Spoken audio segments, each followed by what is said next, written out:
And thank you so much guys for tuning in. Well guys, I'm back again with the Mzansi Soap Stories, and namhlanje sikhuluma ke ngumdlalo ke inimba udlala phana ke kuMzansi Magic from Monday to Friday. Well guys, inhliziyo zibuhlungu bakithi ngento eyenzeka ke kuqhawe izibuhlungu nje kakhulu.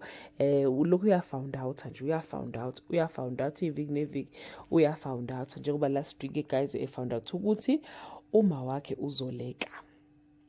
Ufound out ukuthi uma wakhe uzoleka and wahamba ohlala ke nendoda ewuma wethu, and leli viki ezoqala uzofound out ukuthi uma wethu engazuthi ke uyena ke lo Ben 10 kama wakhe ke uzoleka.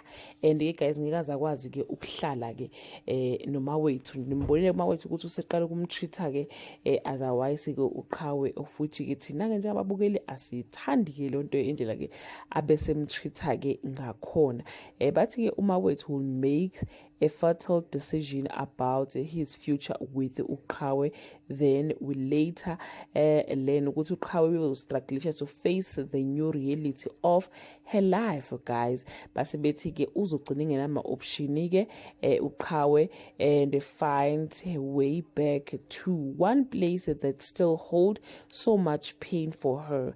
I'm not so sure guys ukuthi uzoleka noma uzoya ke kuthumeka, but I think uzoya ke kuzoleka uma wakhe, but nje impilo yakhe isiyimesi ke guys. We're hoping ukuthi ke uzogcina ke umntombi bakhe, but unfortunately ubunike ke uma wethu ke oyi Ben 10 kama wakhe. It's so sad guys, it's so sad bakithi, yazi nje it's so sad, I don't want to lie.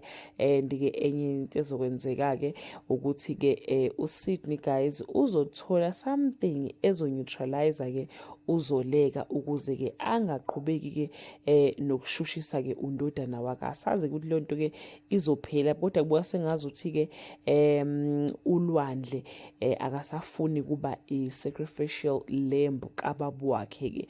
Asazi noma uzom-expose noma uzokwenzani, kodwa nje kuleli viki impela nozoleka nabazothi ukumneutralize kancane emva kokuthola iy'ndaba zakho. Uney'nkinga ey'ningi na uzoleka nkosi amabhekeni nazo, ngapho uqhawe ngapho uma wethu, yabona nje uyagowa naye ke guys.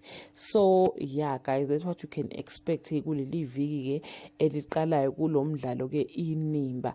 That brings us to the end of this video. Do leave your comment below and share your opinion. Bye.